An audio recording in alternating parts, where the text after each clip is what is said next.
कशा आहात? मस्त ना, मजेत ना, असायलाच पाहिजे. तर आपण आज दीप अमावस्या असल्यामुळे दीप अमावस्याचं पूजन बघणार आहोत. तर चला तर मैत्रिणींनो, मग आपण असं साध्या अशा पद्धतीनं दीप पूजन केलेलं आहे बघा. तर मग मोठी अशी समई लावलेली आहे आपण मैत्रिणींनो. आणि बघा दिव्यांची पूजा कशी केलेली आहे. आपण काही पंत्या पण लावलेल्या आहेत मैत्रिणींनो.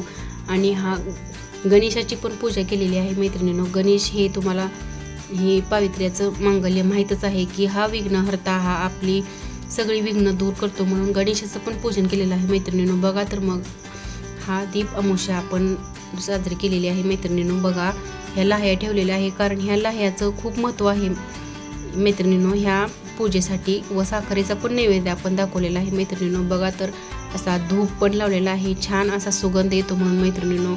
आणि पानाचा विडा पण मांडलेला आहे, कारण की प्रत्येक पूजेमध्ये पाण्याच्या विड्याचा मान असतो, म्हणून आपण हा पानाचा विडा पण मांडलेला आहे मैत्रिणींनो. बघा तर अशा आणि सुगंध येण्यासाठी अगरबत्ती पण लावलेली आहे मैत्रिणींनो. आषाढाच्या शेवटच्या दिवसाला दीप अमावस्या म्हणतात मैत्रिणींनो. श्रावण पवित्र महिना सुरू होण्याच्या आदल्या दिवशी ही अमावस्या येत असल्याने घरातील पवित्र दिव्यांची पूजा केली जाते. श्रावण महिन्यात वेगवेगळ्या सणांना वापरल्या जाणाऱ्या दिव्यांना हा महिना सुरू होण्याच्या आधीच दिव्यांची पूजा केली जाते. अंधारातून प्रकाशाकडे येणाऱ्या दिवा हा मांगल्याचा दिवा आहे.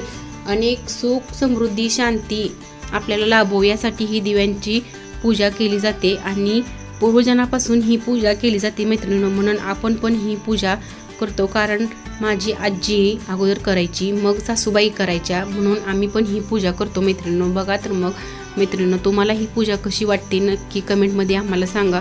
व आमच्या चॅनलला लाईक व सबस्क्राईब करायला विसरू नका मैत्रिणींनो. व आता आपण लहान मुलांना सुद्धा दीप ओवाळणार आहोत. तर बघा तर मग छोटासा मुलगा आहे, त्याला आपण ही आरती ओवाळणार आहोत, कारण त्याच्या सुख, समृद्धी, शांतीसाठी पण आपण ही आरती त्याला ओवाळणार आहोत मैत्रिणींनो. चला तर मैत्रिणींनो, आपण लहान मुलांना ओवाळायला लागलेलो आहे. तर मग हा जावेचा मुलगा आहे मैत्रिणींनो, की हा म्हणायला लागला आंटी मला पण ओवाळायचं आहे. मग म्हणलं की आधी ह्याला ओवाळून घे, हो मग माझ्या पण मुलाला ओवाळून मैत्रिणींनो. मग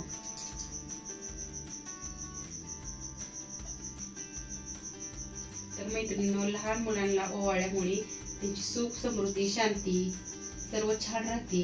त्यांना मांगल्याचं पवित्र पण लागतं मैत्रिणींनो, म्हणून लहान मुलांना सुद्धा ते आपण ओवाळून घ्यायचं आहे मैत्रिणींनो. उठ बाळा आता तो मैत्रिणींनो. हा माझा छोटा मुलगा आहे मैत्रिणींनो. छोट्या मुलाला ओवाळायला लागले.